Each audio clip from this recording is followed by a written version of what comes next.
Good morning, it's New Year's Day 2024.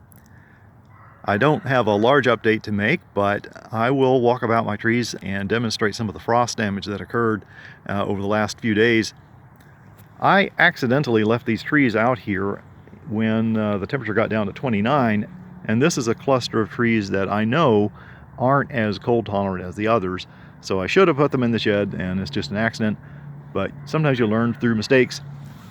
This is my Fuerte tree, and here's an example of what happens to Fuerte as it begins to succumb to cold. It gets this dark bronzing effect, and the leaves at the top of the tree, and then the leaves deeper in the tree don't show that. So this is potentially something even in Southern California you might experience. Here's my Brogden. And I mentioned before in a video about a year ago that Brogden is a little more cold tolerant than Fuerte is. And so here's another exhibition of that. The tree looks pretty good. I've got 3 seedlings here that I've been holding on to just because I thought they had some interesting traits. You don't expect good cold hardiness from seedlings, but this is just another example. The fresh growth at the top usually freezes first, and then the leaves will begin to crisp out. This tree still did pretty well considering it was below freezing, and I see a little bit of browning here and there, but most of these leaves are surviving. This seedling did a little worse.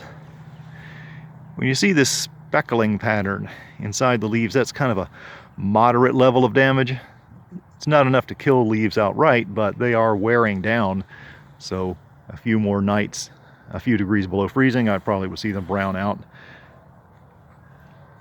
And here's my 3rd seedling that I've been caring for, and another example of frost affecting leaves. To see how leaves start to bubble a bit. And it's no longer smooth. There's almost a crinkling effect taking place. So that's just kind of an entry point for damage. But again, considering it's a seedling, I think this is doing nicely. If I hold on to this tree for another year or two and I can get the stems to grow more bark, perhaps this is more durable than it might first seem. So let's take a look at some of my other trees. Here is the Leela avocado. I've got lights in it now, and they'll probably remain in the tree for at least another month.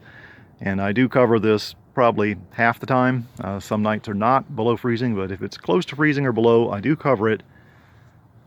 I cover it not as much because I'm concerned about the leaves as all these flowers.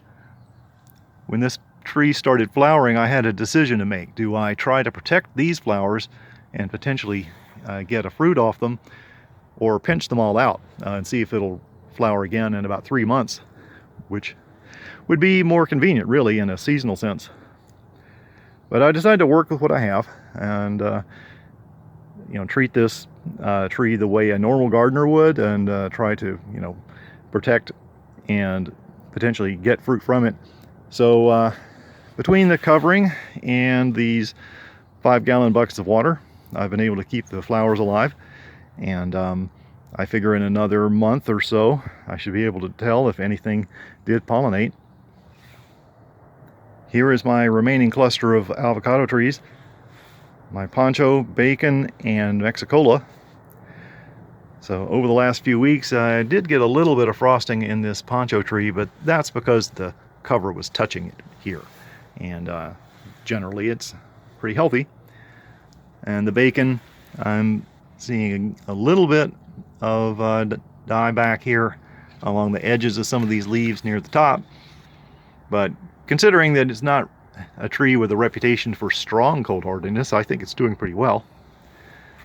And then back in the far corner, here's the Mexicola, and there's flowers developing in it. So I've got lights in the tree, and I do cover it.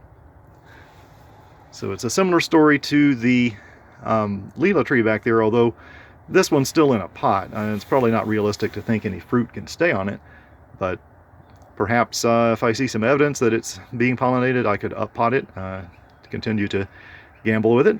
And that's my story for New Year's, and I'll make another video as the season progresses.